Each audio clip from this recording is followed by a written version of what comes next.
contemplate the way I realize what's in front of you. Thank you one and all for attending tonight. Really appreciate your visit to not only see the show but giving the opportunity to hear us all speak and find out more about the show and our practices. So I hope you all have a nice evening. And tonight will be hosted by Anna. Hi. Thank you for coming. I hadn't actually met anyone before tonight, so I haven't really got introductions about the artists, which I realise now I probably ought to have had, but hopefully during the process of us conversing they'll be explaining about their work anyhow, and hopefully that will make up for the lack of it. But just to say the names first, this is Rosie Prince, Rob Reed, obviously, who's one of the artists and also the curator. Rosie Prince, this is where I didn't write down surnames, Nobby Price, this is Rosie, and Jill Walker, that's right. So I guess I'm going to start with some questions to Rob about kind of the concept behind the show, and then maybe speak to each artist a bit about their works in it, and then bring it into more of a group conversation if there's time, and then open to you guys at the end if anybody has burning questions. But yeah, Rob, first of all, can you say a bit about the concept behind the show and where the title Saint Nowhere came from? Yeah, sure. Well, first of all, the sort of collaboration of all the works that you see today in a way essentially stems from my own practice. It's the ideals of looking into the everyday subject matter. So from where my background is in the teaching and painting, they stem from Romanticism, and so it was the painters like Friedrich, how they were, and obviously Turner, they were looking into these ideals of the sublime in nature, and I was obviously caught adrift in all that, finding a similar result every time, that they were escaping these sceneries which they inhabited to find this sublime. And I sort of clicked in with the idea that the activity, what they were doing, this escape.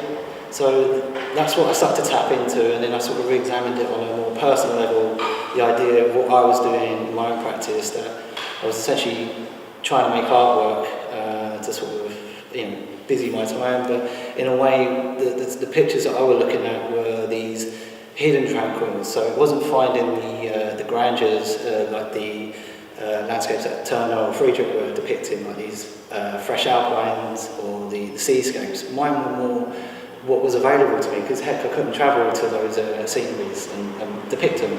So I thought, what is that scenery that I could tap into? And it happened to be, as you see around here, the fields, so the overgrass, and some places tucked away behind the housings and the neighbourhoods.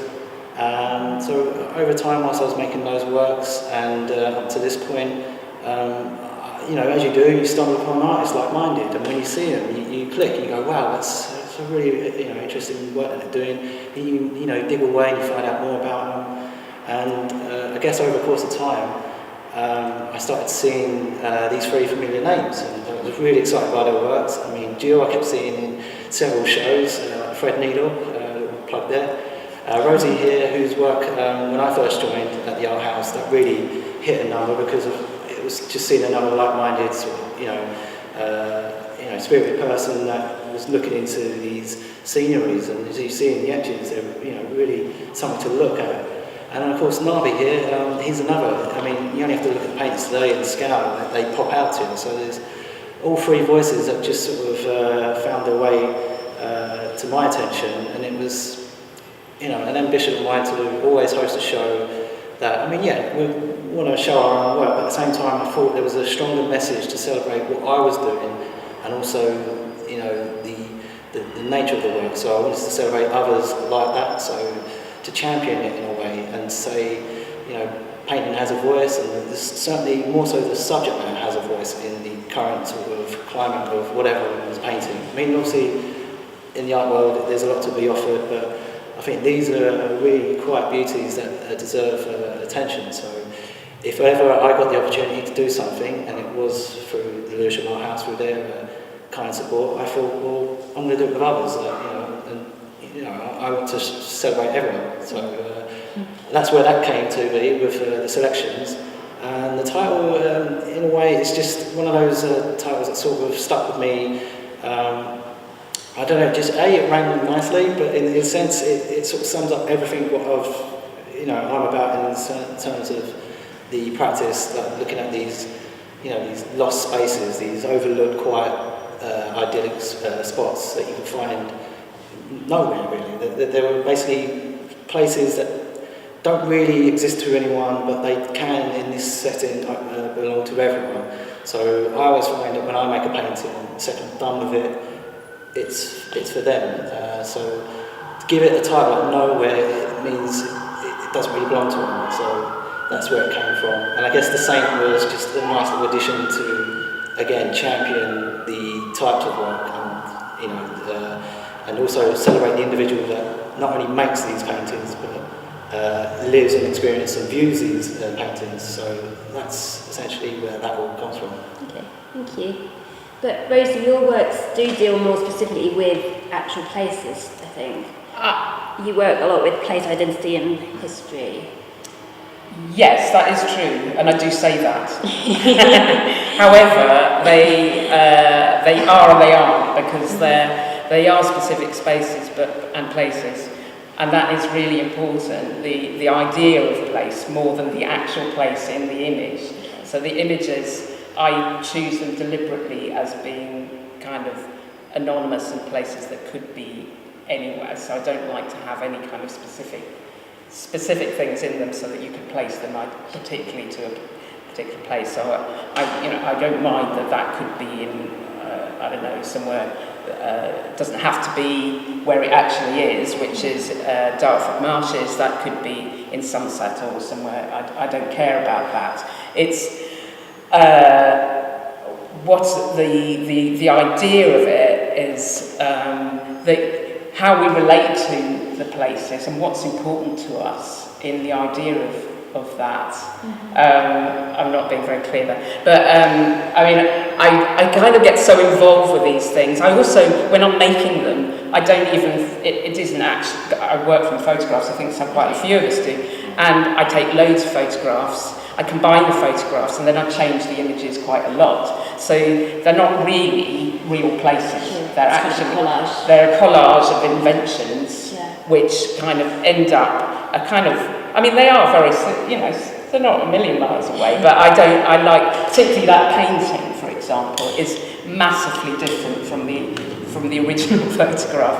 It went through so many transitions, and I've taken things from so many other areas, including things in my own studio that ended up in the painting, that it's kind of a different thing. But what I'm interested in, going back to the place, is the connection and how we feel about that and how we relate to these places that aren't really very appealing initially, but that we kind of still have some kind of emotional attachment to.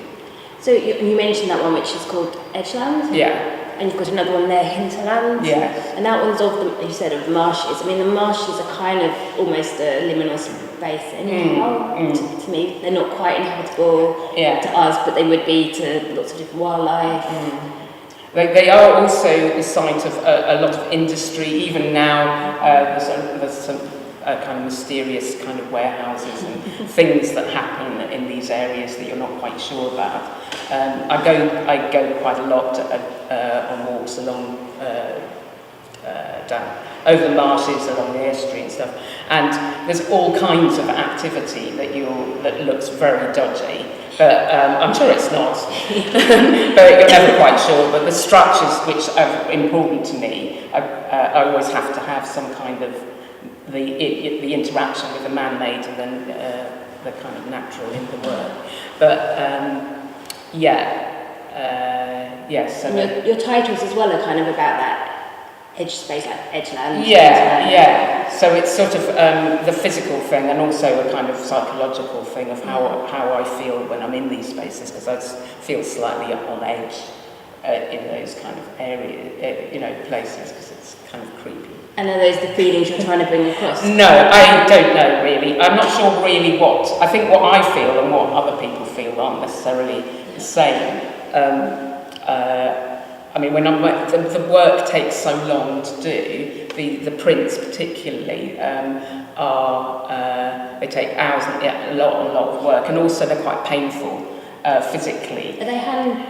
They're part Metz tint, most of them are Metz tints, which is quite labour intensive and really laborious process. And I often have quite a lot of pain while I'm doing it. And I don't know, I'm quite a bit masochistic, obviously, but I quite enjoy that. I quite enjoy the whole process of the work. And while I'm doing it, I'm thinking about what I'm doing and changing the image even while I'm doing the actual making process of doing that. But I'm not sure where I went there, but yeah.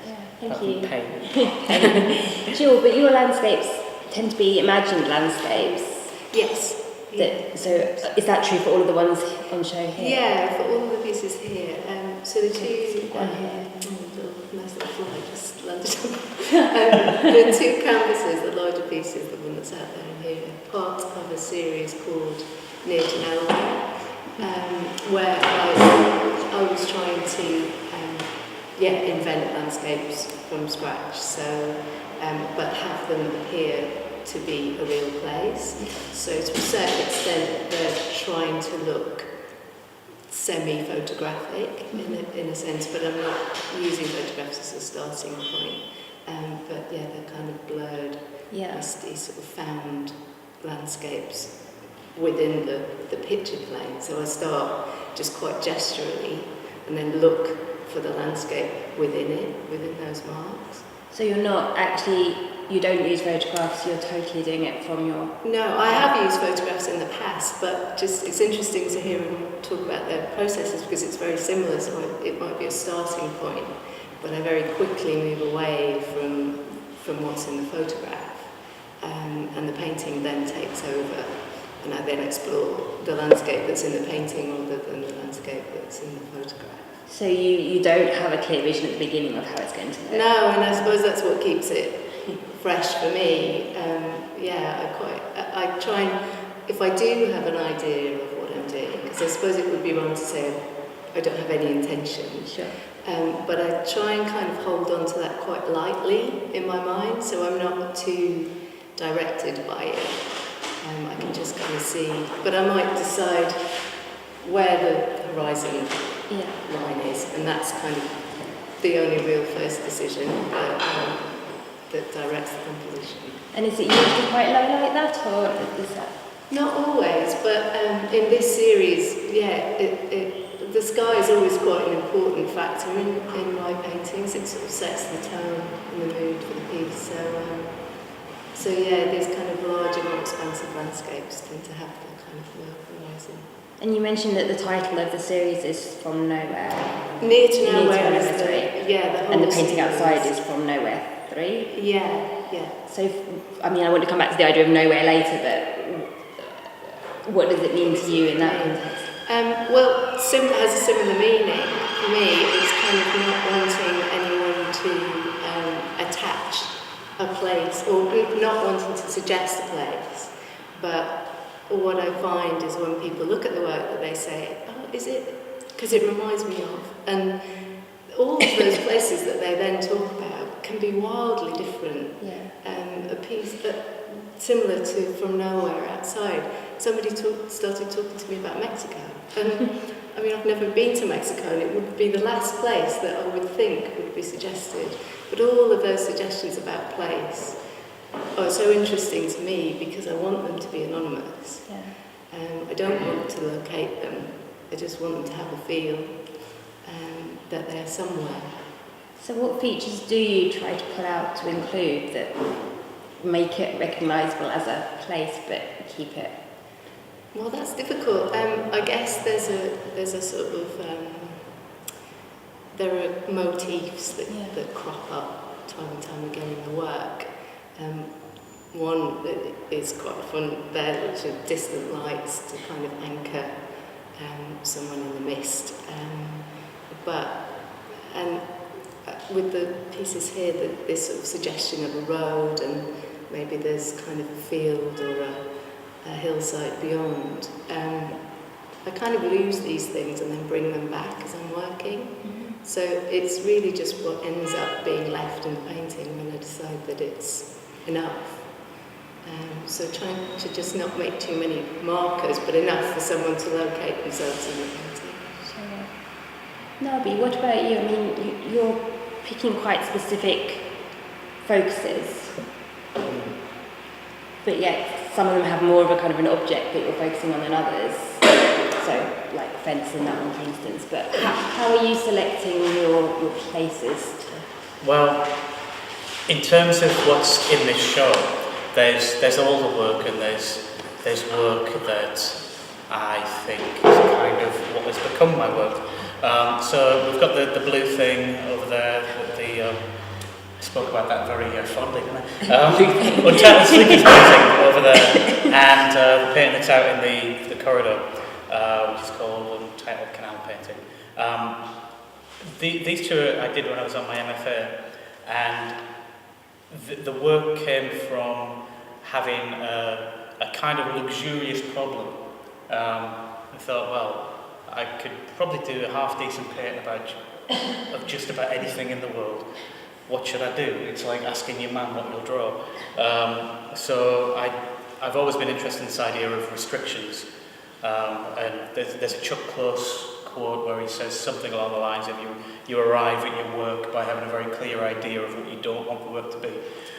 So if I decided when I was doing my MA to, in a little bit of a nod to the technique of the Boyle family, to just go places and make paintings about them. So I went to stay with friends, and I gave myself a very prescriptive structure. I decided I would, I don't drive, so I'd go by public transport to wherever they live, meet them after work, go and stay with them. So when you live in a city, you don't live in the city centre, you live somewhere out in places where you wouldn't normally go. I would stay with them, then I would go with them to work the next day, leave them there, find my way out and go to the next place. And I did that for about a month. And that painting, the blue one, that came from that. I think I said I'd take 10 photographs that might go down 5 paintings. It was never that. I never did that many paintings in reality. But that came from that, and then as soon as I've got a photograph, there's this whole kind of set of painterly concerns that come in, which we might pick up on later. But the painting in the corridor out there, that I didn't realise at the time, but that was probably the first painting I did that resulted from the technique that's come to be what I do now. So I was just having lunch with my mother-in-law and my wife at this place called Bugsworth in Derbyshire, and I knew that the pub that we were having lunch at, idyllic kind of. We went there because it was like a nice drive out from Bolton where my mother-in-law lived at the time, and I knew it had been owned by Elsie Tanner, Pat Phoenix, so I was quite excited by that. And then there was just a really nice shadow in the canal, so that would make a good painting. Then I revisited it. I was kind of googling around what had happened around there, and it was actually the site where the last man to have been hung in the historic county of Derbyshire had murdered his wife. And that completely flip-flopped my understanding of that space. So it wasn't just this picturesque canal, of course it still was. It wasn't just outside Elsie Tanner's pub, of course it still was. It was also where this had happened. And this sparked off the thing that has become my work, really. The fact that there's multiplicities of histories everywhere. So what my process is now is I research the absolute geographical specificity of a certain event. So over there, that painting, that's slightly off the beaten path. I'll talk about that one first. I got my head kicked in there when I was about 20. And that kind of, it's just a path, but it changed it for me. And I'm interested in this kind of idea of how these layers of history change our understandings of spaces. So I started a body of work which was shown in an exhibition at Vane Gallery in Newcastle in 2012 called Shan't Quit, and it was the exact sites of the Jack the Ripper murders where the victims were found. And it's something I haven't quite gotten to terms with how to feed that information, because it's so emotionally loaded and it changes the reading of the work so much. So at the moment that there'll be an indicator in the title, but it will be quite a subtle indicator.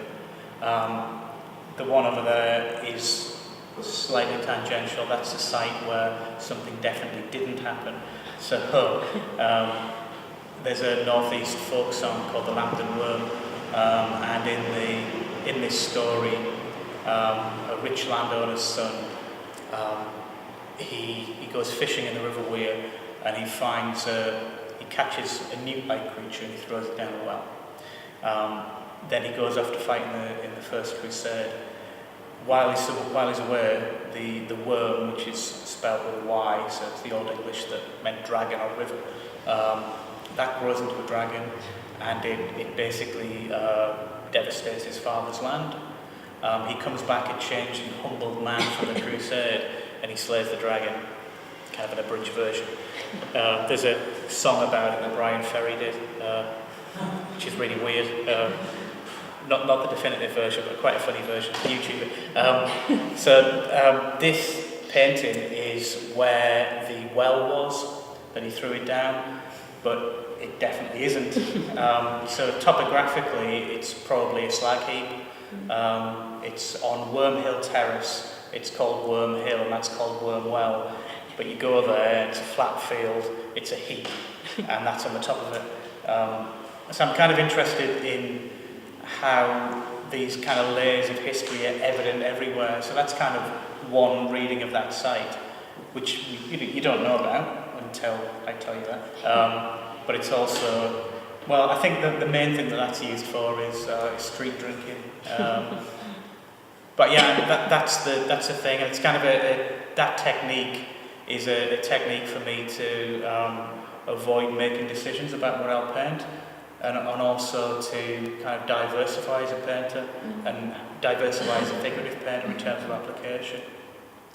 It's fascinating, but also your viewpoint, I mean the blue one kind of accepted, but you said that's older, is looking down, and on the canal piece out there as well. Yeah. How do you... I think that comes from, it's kind of tied in with a frustration with figurative painting, which is kind of a bit of an art school hang-up for me, really.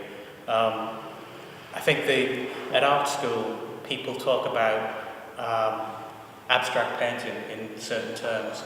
They talk about abstract paintings in terms of how the paint's applied, about associations of things like colour, of application, thick paint, thin paint, opaque paint, transparent paint.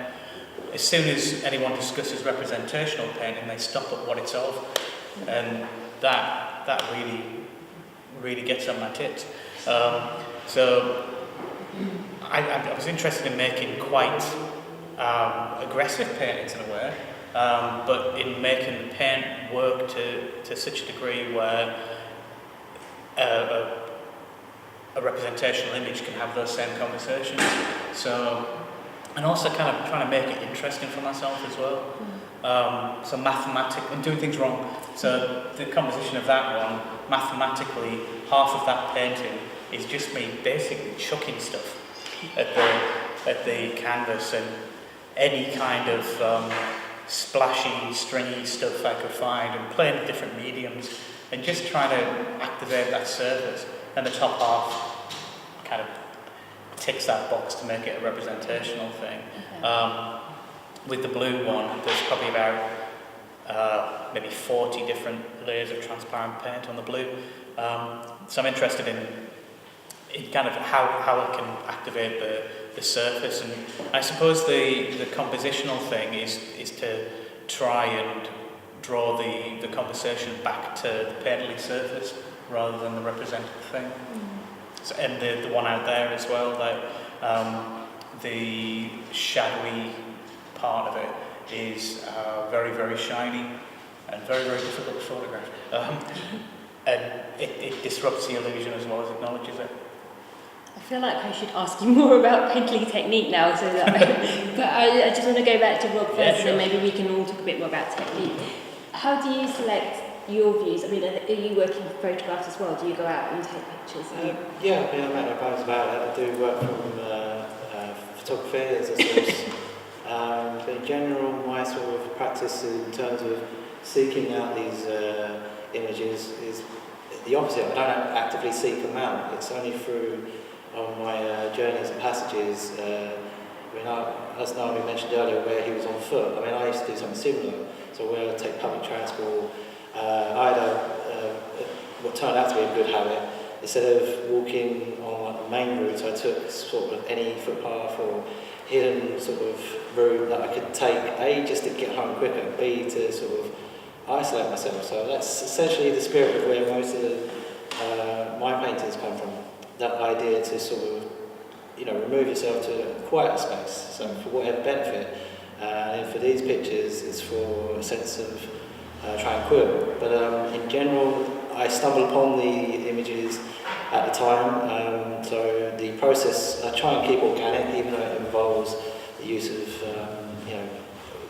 to capture it with a camera in the end. But the organics essentially are experiencing the landscape to begin with. And I'll revisit them, so I get more sense of the place. And, I think Navi mentioned it earlier, I guess the history as well, so what these places are about, what kind of lives inhabit them. So I guess in this particular one over here, in the sort of overgrown field, even though you're presented with this sort of nature aspect, you've got in the distance a reminder of the activity that goes on there. So the type of territorial pissings of people tagging up the fences, which is no problem, but it's quite interesting how these individuals found this location to do that. So I tap into that as well, but I'm journeying through them and experiencing it. And at the time, yes, I will take a photo of it, because we all have the luxury of an iPhone nowadays. So we do it every second of the day, even if it's just for Instagram, take a picture.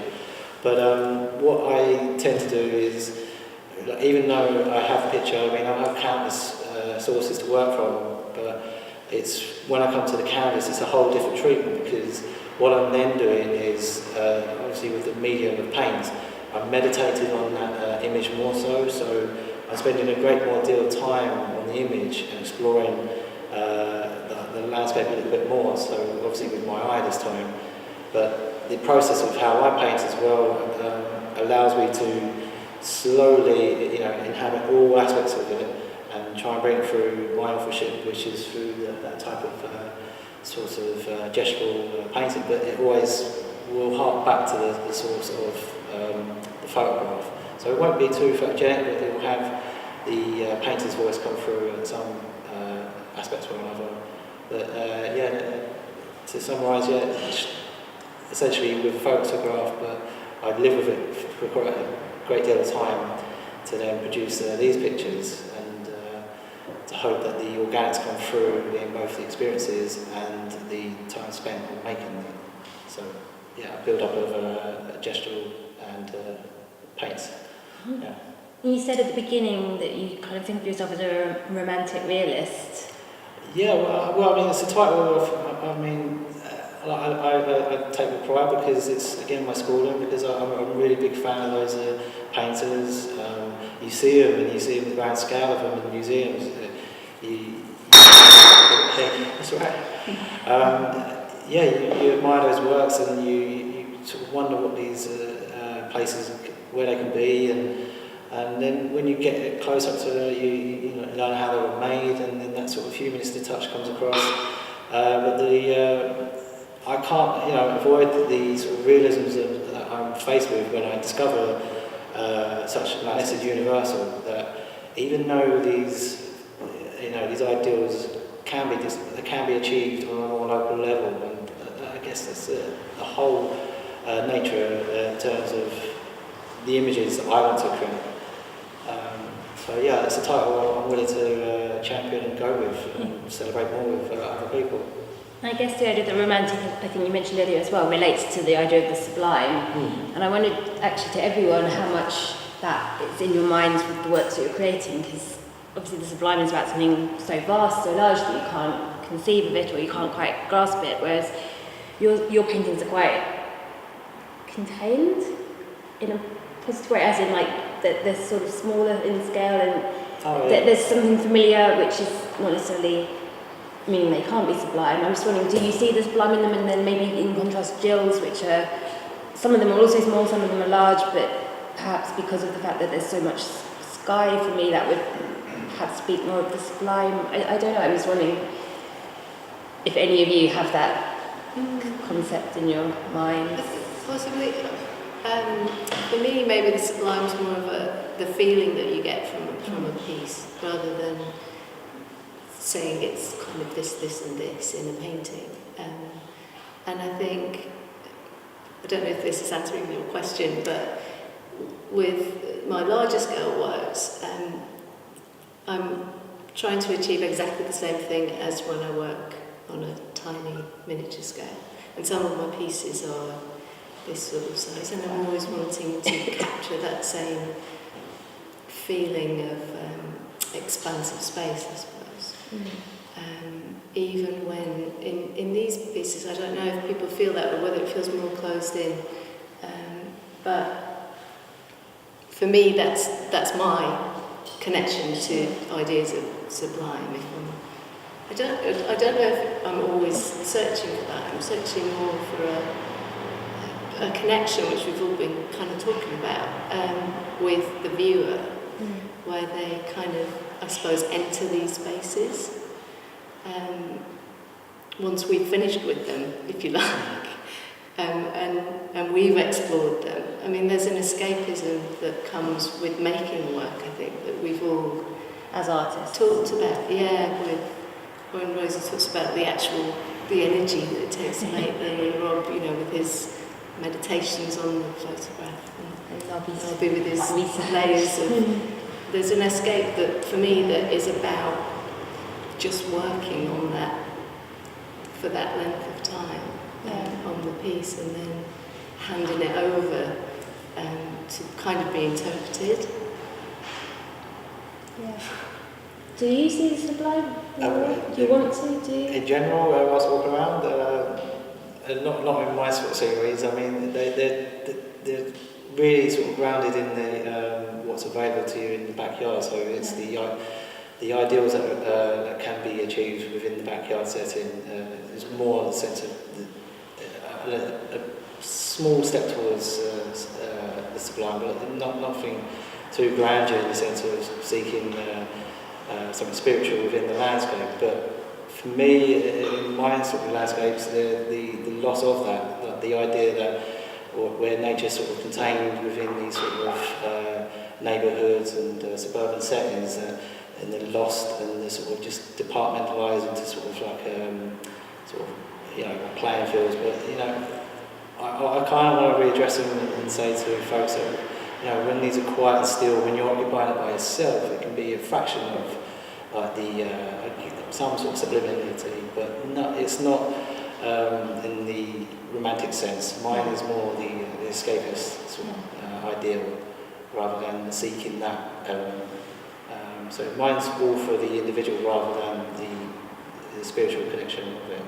Although actually, I feel if you close in on like particularly in that one, the grass and the detail in it, and if you close in on just a small section of it, it is almost like this huge expanse, but very detailed.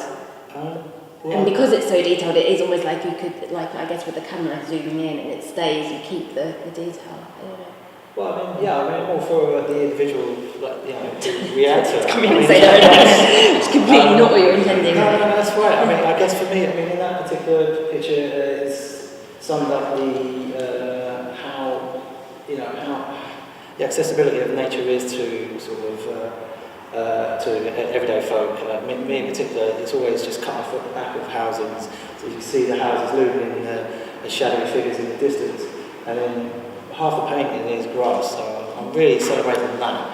But the reminder is sort of anchored by these, the presence of these rooftops. So to say, even though you try and seek, that play of, enjoying through the detail of the grass, you're going to be presented ultimately by the rooftop. So you're sort of unfortunately reminded where you are, and that's if I may just bring up the titling of what I call my practice, it's an ironic one called The Great Escape, that you're trying to seek essentially a quiet space, but you're, unfortunately finding it in the setting. But I'm also saying, well, celebrate that, be appreciative of it, and connect with it better, and have a re-evaluation of that scene.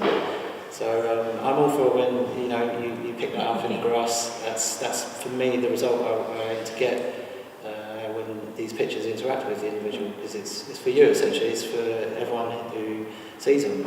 I guess I'm just looking at kind of the mark making, if you like, and then particularly coming back to Nabi and what you were talking about there, is just throwing paint on and making any kind of mark that you could, but it does actually still look really like grass. Yeah,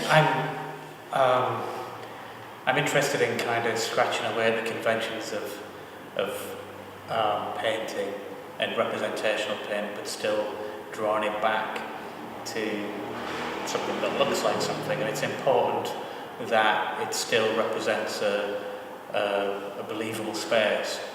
But it's also about the kind of solitary pursuit of driving yourself half stir crazy in the studio, doing this kind of bizarre solitary act of spreading around coloured muck on a bit of cloth.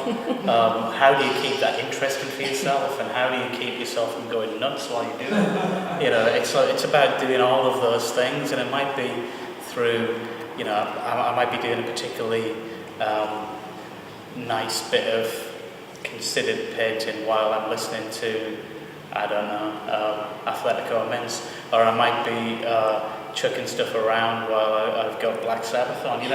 It's about that kind of absolute materiality, and also that kind of making little jokes that keep it interesting for yourself. So for me, I was just like taking the piss out of Jackson Pollock a little bit, but at the same time, as I'm speaking quite lightly about that, having the knowledge and the restraint to bring that back to something that looks like something.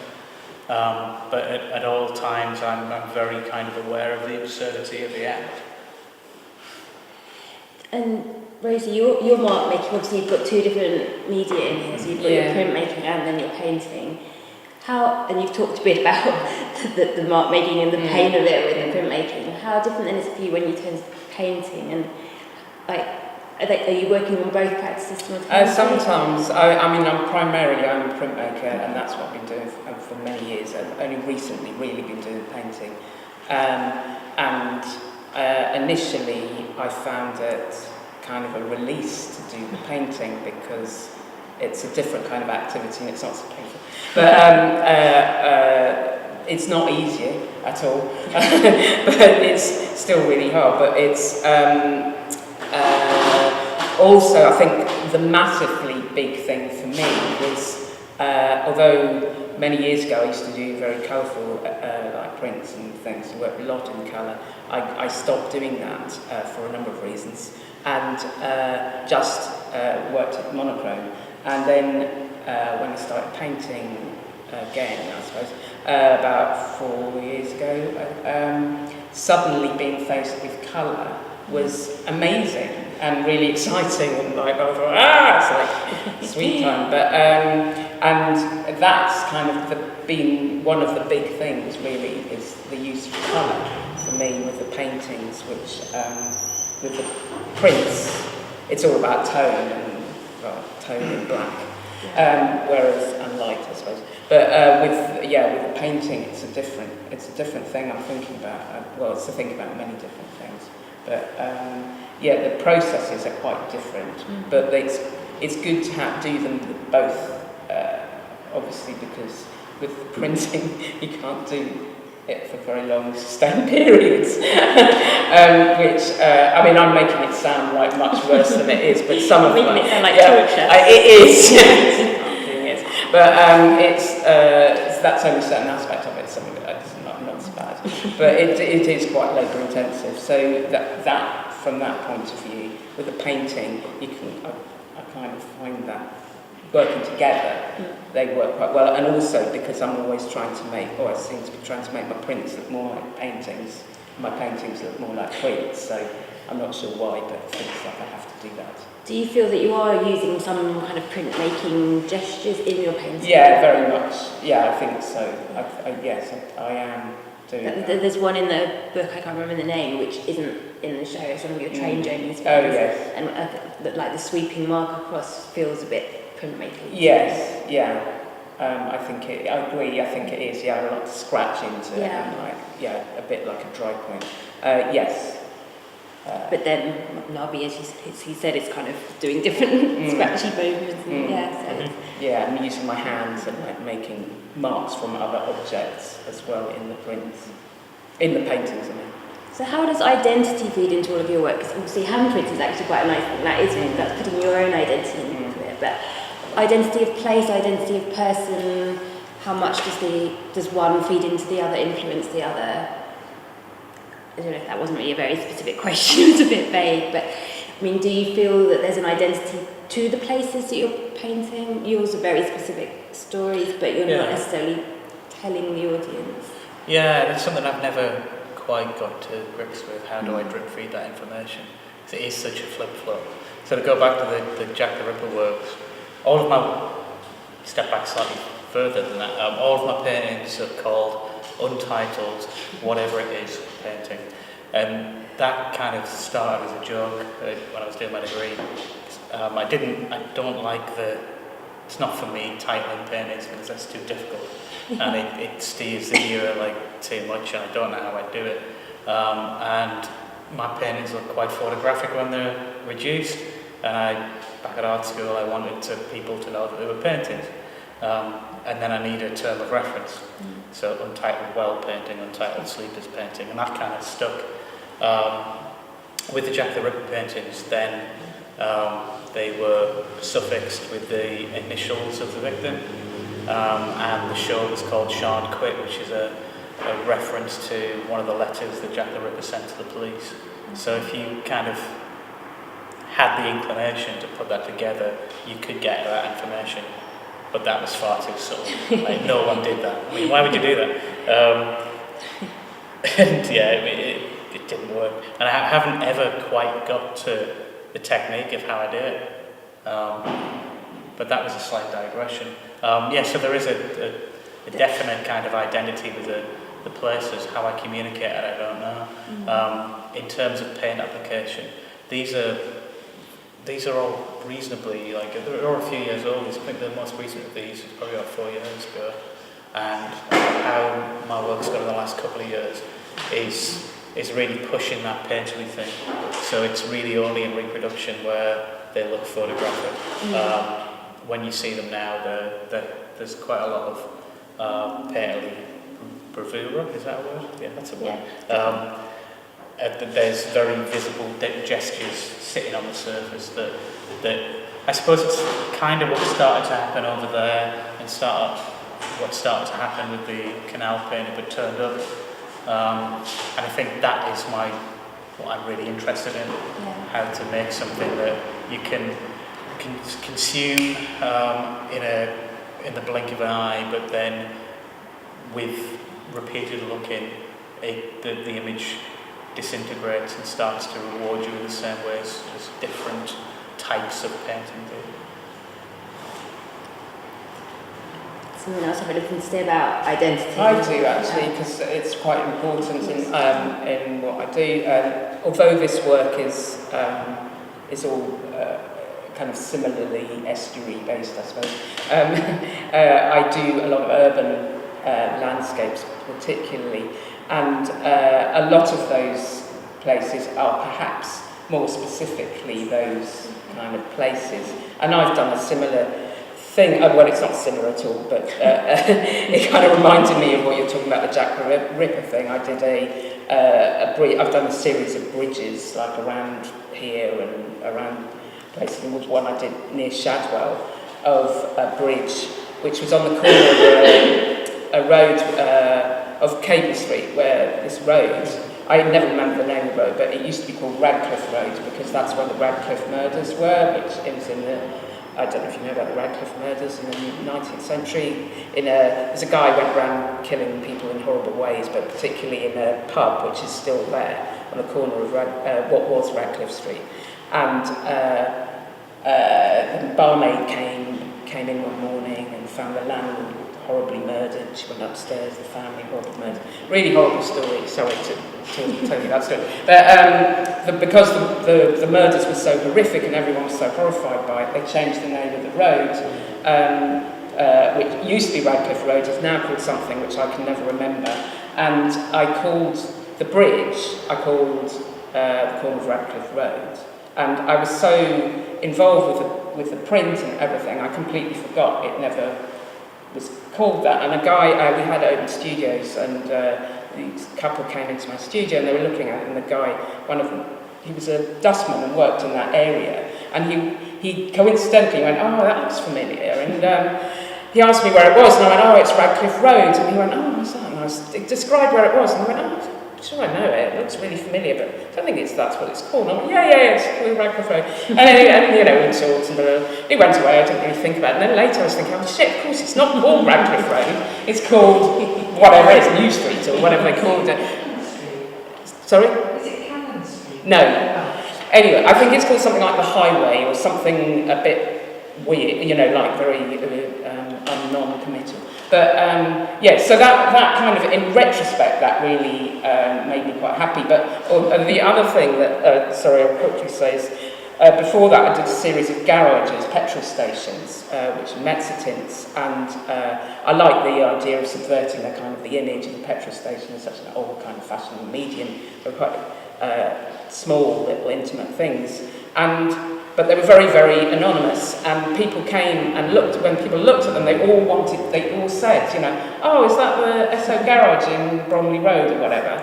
And you know, and then when I said no, you know, it's in Charlton, and they would be really upset, you know, they'd go, oh, and they'd come, you know, walk off, you know, like crestfallen. So I started to say, when they said, you know, oh, is it in Mile End? And I go, yeah, that's the one. And then they'd have these amazing stories to tell about this, you know, petrol station, or, you know, something, you know, kind of really bizarre. I found it really extraordinary that people could relate, and I think that we are all desperate to kind of connect to things, even if it's, you know, just an essay garage or whatever, which is quite interesting. It's fascinating, and it relates to people saying to Jill about her imagined places. Is it Mexico? Yeah, that kind of like, oh well, I thought I got it. But yeah, I mean, I do sort of feel that with my work on the identity thing, it's possibly because they're imagined landscapes, they must somehow come from kind of places I've seen, places that I can conjure up because I've at some point seen them, but that might be in a photograph, you know, on TV, in a film, whatever, but they're kind of, so in a sense they've got that universal, you know, it could be where they're thinking more than where I was thinking. So it's a strange thing, but I think people are desperate to locate a landscape if it resonates with them. And to recognise what anything is and pin it down. Yeah. Maybe to connect with an experience that they feel that is summed up in that landscape. Do you have anything to add on identity? Or before? I mean, most people when they pick up on it, they go, well, that was in, England, I take it, because of the weather.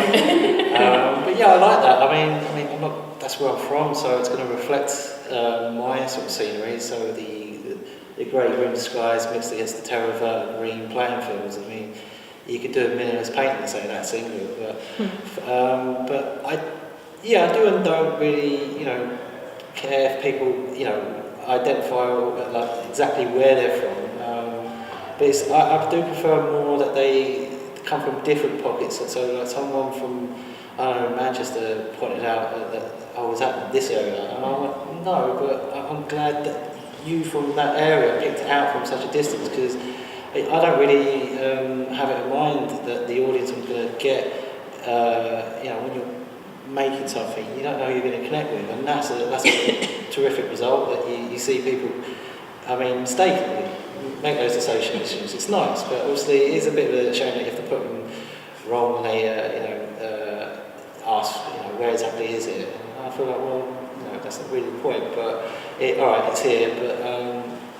But essentially, yeah, I do reflect my sort of local surroundings from where I grew up and where I am now, and I guess I'm still tapping into the ideals of finding these little pockets of escapism. So when people do recognise them, it's quite sweet, because I'm like, again, it's like what I've done here. It's like finding another painter. Like, there you are. There's another like-minded person, and if they do see it and they do recognise it, then I like to think that I've celebrated them in a way rather than what I've done. Like, I've made a painting. And if someone goes, I want my dog through there, I'm like, that's wonderful. That's all you then. That paint's all about you. Or some lad goes, I've tagged up there or whatever. Or some person's like, I dumped a load of rubbish there. Well, it's all these interesting human interactions that I prefer more than the actual descriptive topological location of where they are. So it's more to do with the individual in terms of identifying a place rather than that was Hornchurch, because Hornchurch in my opinion would be nowhere. Yeah. So I'd rather make it relatable to everyone to encounter those experiences. Which I guess comes back to, just before I see if there's any questions from the audience, but the idea of nowhere, which is obviously integral because it's in the title. Is there any such place as nowhere? Because surely once you say this is nowhere, then it becomes somewhere. So, I mean, does anyone have any closing ideas on nowhere? And Well, I don't know if this is helpful for nowhere, but I was just thinking as you were talking that what's interesting that coming out of this conversation is the way that we've all got these kind of narratives connected to landscapes that we've known and grown up with and been surrounded by, and anything that kind of touches on that sort of means something. And with that comes this whole array of information and stories, and so actually nowhere's really nowhere, because even places that look like they could be nowhere, like overlooked and all places that don't exist, people think they exist. Yeah, someone's been there. So,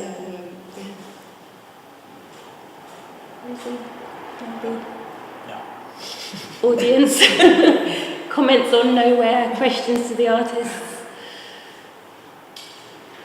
I suppose there is much about surviving, and you were a bit more than the other. I think there's a lot about melancholy and sort of collective memory or lost. The collective memory is an interesting thing to mention, because again that's to do with everybody thinking they've been there. I think there's a crossover between collective memory and invented memory, and the memory of kind of events that you didn't ever witness. I keep going back to the Jack the Ripper thing, but it's just something that I've kind of taken through many different iterations of what I do, and I think that's the real thing that kind of fascinates me, the specificity of those things. So I think one of the things that really piqued my interest, it's kind of a melancholy teenager. You might be able to tell I was a teenage girl, but like having that kind of like fascination with like serial killers and stuff like that, and then going to first visiting London and seeing a Ripper tour, and like going to the specific places, and of course they don't. They're all people going, oh, it's around here. It's like, well, where? I was interested. Oh no, it's there. Just there. And and the absolute specificity of that, and the layers of history that are inherent with that, the fact that it was, well, that dark alley, that's obviously where people have a sneaky piss. That's a loading bay. Like one of the sites is a schoolyard. Like all of those kind of things. Those layers of things that are inherent everywhere. And I think the fact that we choose to focus on kind of one thing, and that again the Jack the Ripper thing, that was a murder site for that amount of time. And that's become the important thing. It's been a rat run for however much more time, and the fact that that's everywhere, and I think those kind of ideas, they in some ways kind of feed into the painting as well. It's kind of layering in the painting. So most of the way that the colours achieved in my work is indirect painting. It's colour mixing in the eye, and where there's directly mixed paint, it's kind of a deliberate decision, and I've massively digressed. I don't quite know what I was starting to talk about. Yeah. Are there any other questions, comments? I mean, I suppose, sorry, I just about what you're saying. I don't see the sublime, going back to that sublime thing, I don't really see the sublime in my work, but melancholy is something you can't help but have. If you do monochrome work, it immediately becomes melancholy, whether you really try and be, put on a big smiley face, it's still going to be a bit melancholy.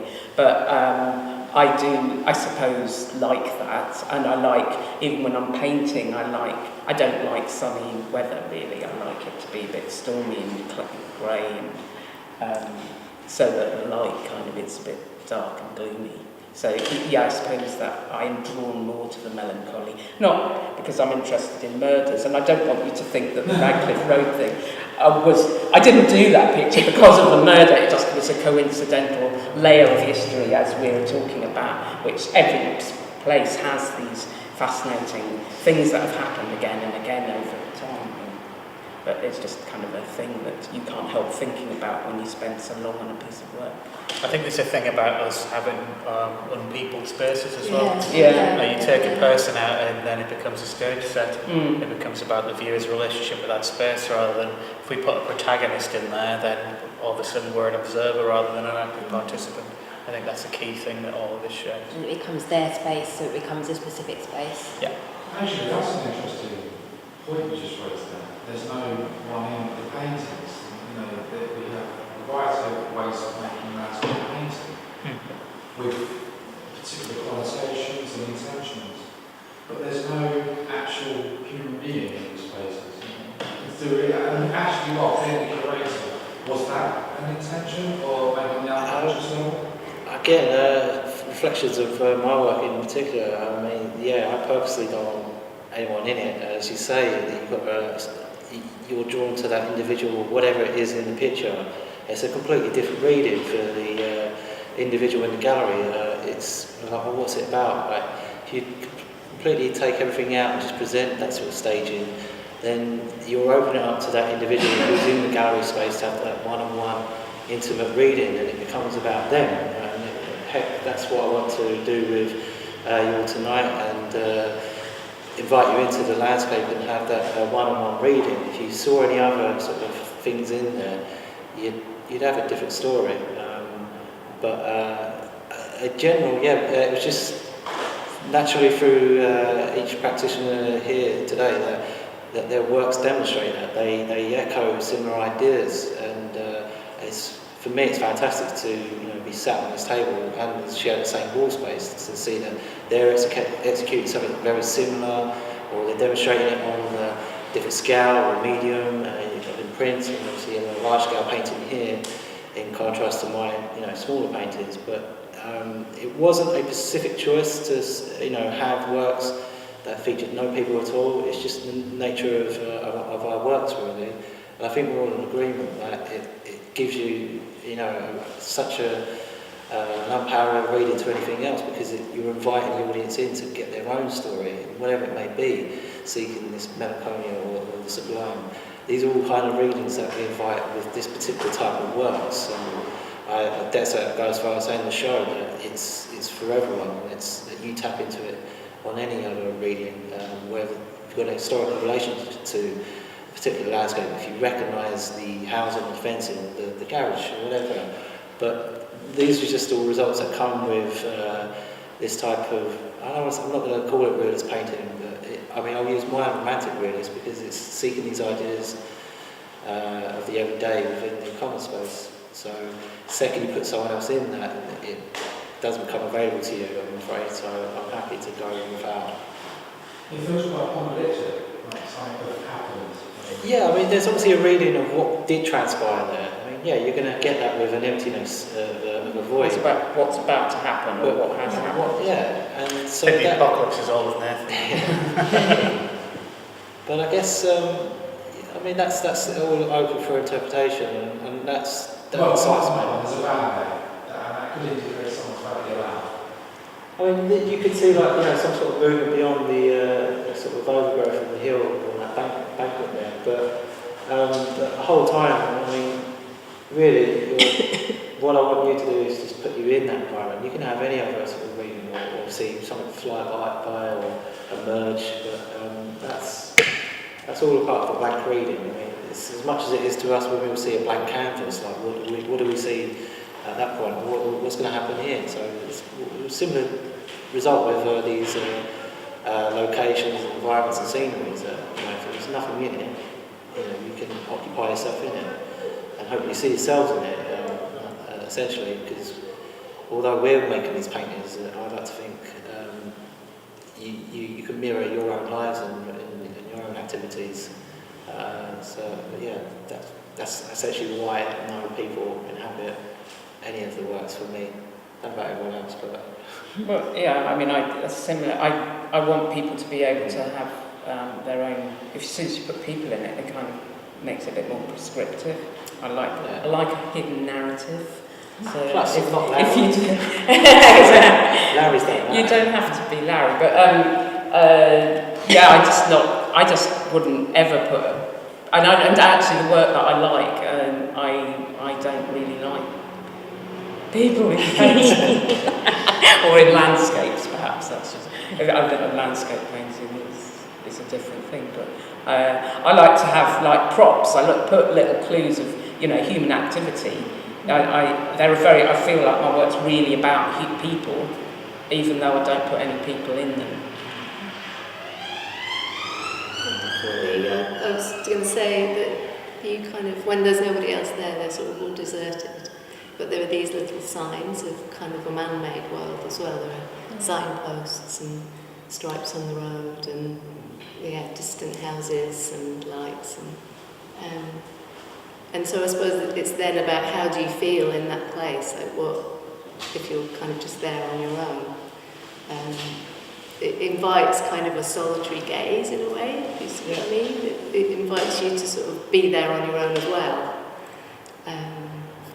And with my work, and I'm sure with Rob, you've had people kind of not quite sure if they want to be standing there. Right. And with some of my pieces, kind of the more eerie ones, maybe people aren't sure whether it's sinister or they feel comfortable, and that's all about how the work then operates once it's... No, you're right, make it right. That's happened on a few occasions. They go, is the scene of something? Like, what happened here? Because the viewpoint seems quite stationed to have a record of, almost like a police scene. You can almost add like little yellow tags inside, but no, I mean, that again comes from the individual. If that's what they get from it, then that's a truth revealed to them when seeing the picture. I can't help that, but yeah, I mean, I'll take it as well if that's part of the picture, but it's not why. I mean, I don't purposely do that. It's a reading for someone to step into, and I guess, as I mentioned earlier, how I go about sourcing the ideas behind the picture. I mean, I'm actively removing myself from the crowd for purposes to get away from whatever hustle and bustle or just people in general, to get a sense of peace and quiet and get home quicker and quietly. So yeah, if I could see a field that cut across or a little footpath or bridge that's not occupied, then I'm going to take it. And then that's what feeds into essentially capturing it into an exhibition like today. So yeah, no people. Any other questions? Yeah, just the one that you all seem to have for each of you similar light. So, although perhaps not so more than I'm using tonight, clearly not experimenting with early morning lately, like I ideas of colours. Normally it's source light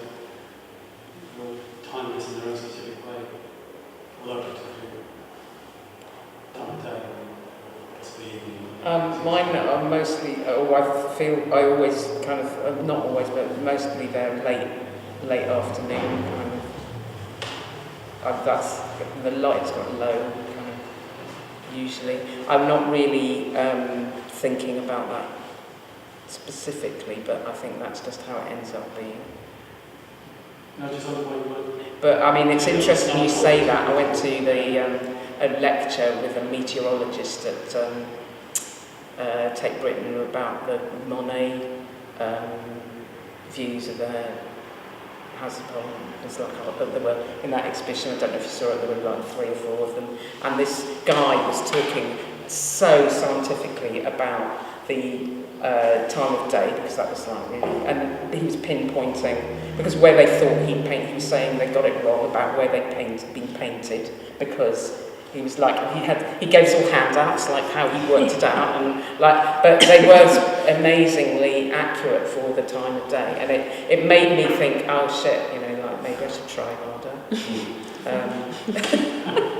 You know, about the time and weather and things that I hadn't really been, hadn't been something that had been a kind of, you know, my combining photographs and doing all the little mixing up that I'm doing. I thought, oh shit, you know. Just creating a bigger puzzle for me to exist in the future. They'll just go, oh fuck, she had no idea. Yeah, yes. It's a good question. I don't know if... Well, I think the lighting for me is just a reflection of who I am and where I'm from, really. You know, I'm not. I mean, blue skies and hot weather. I mean, I'm experiencing it now, but they're probably alien to me throughout the rest of the year. So, you know, these tones I've grown to love. These sort of grey skies and green, you know, fields, but they're just, you know, a reflection of my environments. I know some folks who come and visit, they grumble about the weather, but for me, I essentially want to celebrate in some degree, but they're also a reminder of like, oh, it's never going to be sunny here, so that's what's available to me. Again, coming back to the romantic idea of trying to see something, but it's what's, you know, presented at that time. So I guess the lighting will always come back to that sort of reflection of who I am and where I'm from. I was going to say, with my work, just thinking about it now, I always quite low light is predominant, I think, in my work, but I probably make as many paintings of night, so where the sky is, you know, very, very dark, maybe punctuated by lights, as paintings like this. I mean, I'm not even sure, it's just a misty morning, possibly. But it's always quite low light because it helps me to bring something out in the paintings, I suppose. I don't want everything to be seen, so because I want that air of kind of not so much mystery, but for there to be spaces where it's not clear what's going on, whereas if you have kind of very strong sunlight, there's a kind of, you have to represent it, you have to show everything because the light's there. But I love a misty morning where suddenly everything's transformed. Some things pop out, other things have completely disappeared. That's fascinating to me. So I guess, and the same with night time, the way that landscapes change at night. Just ask a question. I'll wait for you because I'm going to talk. Is that work? Well, two things. Firstly, is it actually a place or did you contract once? No, it's fictional. Yeah. Oh, so this is a made up space? Yeah, okay, so yeah, I imagine. was going to ask, was it based on the photographs? Obviously not. No, it's not. Okay. But I was... It has a very minimal filter. It keeps making me think, possibly think of wind standing. Oh, right. Here come the suggestions. And did a series of paintings like this, but he was driving through, actually, like that, driving through the landscape. Yeah. But when I saw this, I had the pleasure of helping to aim this work. I couldn't stop looking at it, it just... Thank you. Very strong work, I have to say. Thank you. It's also nice and regional landscapes, Yes. which are influenced by food. Yeah. Thank you. That's my I'm ears. not sure. I know. But thank you. Yeah. No, it's a complete invention. Yeah. But influenced by all of those artists. Well, always sounded would be definitely influenced by Richter. Yeah. Yeah. But it's interesting what you say about the travelling thing as well, because I was thinking about this earlier, that a lot of my sort of inspiration comes from when I'm travelling through landscapes rather than sitting and looking at landscapes, you know, being out in the landscape, as you talked about, finding these spots. And then whenever I'm driving out of London, I'm originally from Lancashire, and it's a very, just on the edge of the moors, so it's a completely different kind of landscape. And that journey up there always just feeds lots into my work, and I think there's this kind of desire to capture it because you're moving through it, and the roads is also that, like seeing these lights coming towards you and then they're gone, and then just having these little moments that are then you've moved through it. So the paintings are trying to kind of keep that and make it timeless, I suppose. So the more, this is from memory then? Yeah, memory and invention, although I'm not, when I say memory, I couldn't tell you where that is then. But so in that sense it's nowhere, but This if is it's, probably the journeys that you've had, the different landscapes, or just you quite come into your yeah, mind. definitely. Different pathways. Yeah. I feel like there are a lot of different pathways we probably could go down now, but I'm also wondering whether the best pathway might be to the pub if anyone wants to continue questions there. Exactly. So I would say thank you very much to artists, and thank you to you all for coming, and thank you to Rob obviously for curating it as well, and to everyone else who's helped.